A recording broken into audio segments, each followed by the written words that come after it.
pour, voilà, comme je vous ai dit tout à l'heure, le peuple autrichien, le peuple guadeloupéen, le peuple australien en particulier, parce que vraiment, voilà, les camps de concentration, ça existe maintenant, voilà, enfin, ça existe depuis longtemps, hein, avec les Ouïghours et tout ça, mais maintenant, voilà, c'est pour tout le monde la même pensée. Donc voilà, donc il va vous expliquer ça, Philippe et Guy.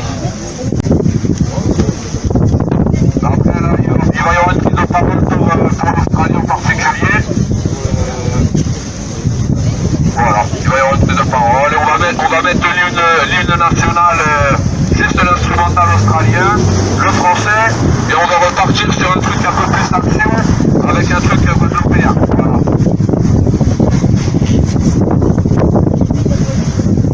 Amis de la résistance, amis de la résistance, vaccinés ou non vaccinés, quelles que soient vos opinions politiques, votre origine, votre couleur de peau, votre foi, vous êtes venus pour rendre hommage à ceux qui ont donné leur vie, qui luttent pour un idéal qui transcende tous ceux qui le défendent, à l'exemple de Maurice Trélu, ancien maire de Tarbes, dont le gros stade porte le nom et qui a fait le sacrifice de sa vie pour en sauver d'autres. Et ils sont nombreux en Bigorre, comme lui, à avoir osé dire non à la barbarie. Aujourd'hui, le vol noir des corbeaux est de retour sur nos têtes. C'est l'Autriche qui bafoue les droits de l'homme en imposant une injection expérimentale inutile et dangereuse. C'est la Lettonie qui empêche les députés non injectés de venir siéger au Parlement et suspend même leur salaire. C'est le futur chancelier allemand qui annonce une future obligation comme en Autriche.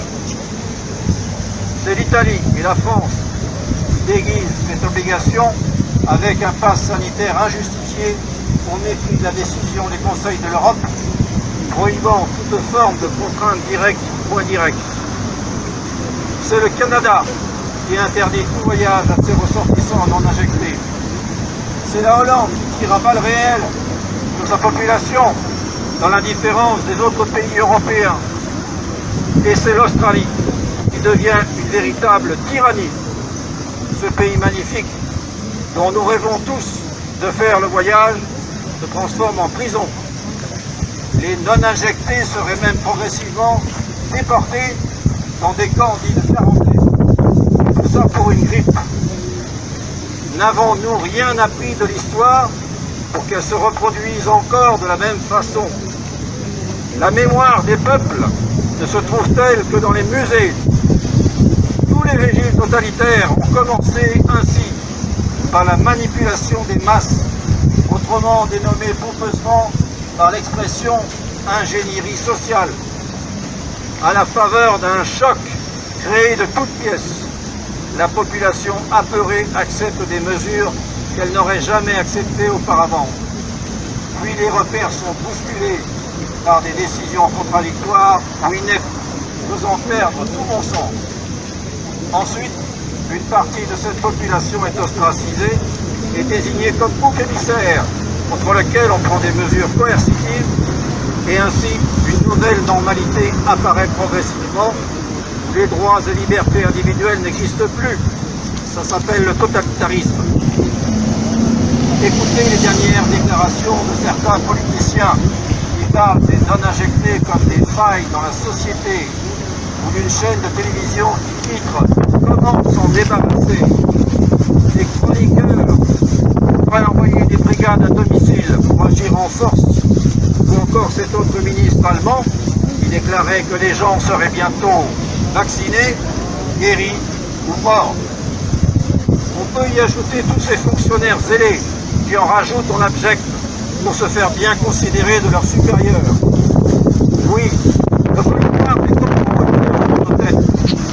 Et c'est pour s'opposer au retour de l'arbitraire et de la barbarie que nous sommes rassemblés aujourd'hui dans ce lieu, pour envoyer un signal fort et déclarer à l'instar de Gandalf dans Le Seigneur des Anneaux, vous ne passerez pas, ni en Europe, où les peuples se soulèvent, ni au Canada qui lutte bravement, ni en Australie, où des dizaines de milliers de manifestants remplissent les rues des principales cités fondées par des hommes et femmes épris de liberté. Soyons solidaires avec eux, particulièrement cette journée pour l'Australie. Soyons unis entre nous et montrons ainsi notre détermination pacifiste à faire triompher la lumière sur les ténèbres, la vérité sur le mensonge et la vraie science sur le charlatanisme. Notre combat se situe contre un nouvel ordre mondial imposé. Il est donc légitime, juste et nécessaire. N'oublions pas que le mal ne progresse que par l'inaction des gens de bien.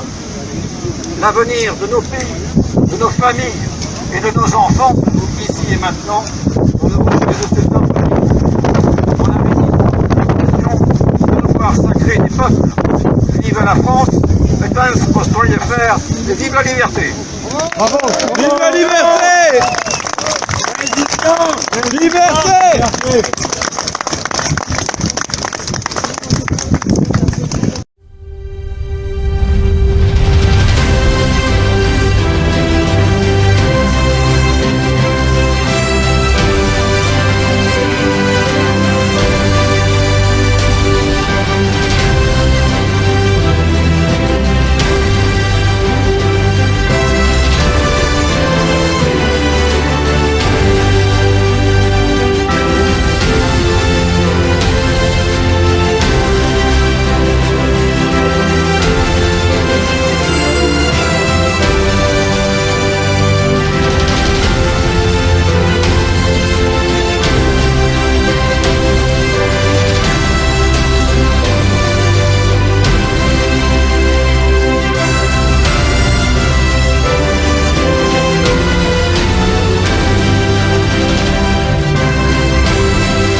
cris sourds du pays qu'on enchaîne. Ohé, partisans, ouvriers et paysans, c'est l'alarme. Ce soir, l'ennemi connaîtra le prix du sang et des larmes. Montez de la mine, descendez des collines, camarades. Sortez de la paille, les fusils, la mitraille, les grenades. Oh, et les tueurs à la balle et au couteau, tuez vite. Oh, et saboteur, attention à ton fardeau, dynamite.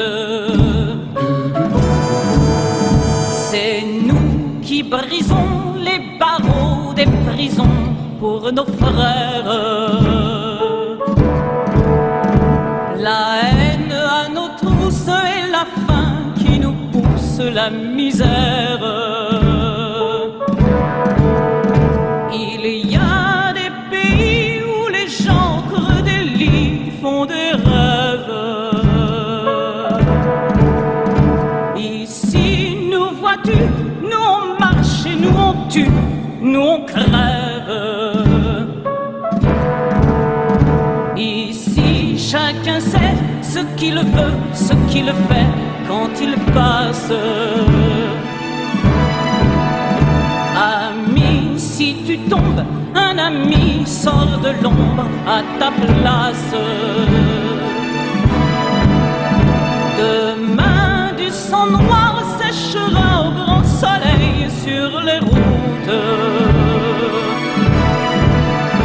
Chantez, compagnons, dans la nuit, la liberté nous écoute. Ami, entends-tu les cris sourds du pays qu'on enchaîne? Ami, entends-tu le vol noir des corbeaux sur nos plaines?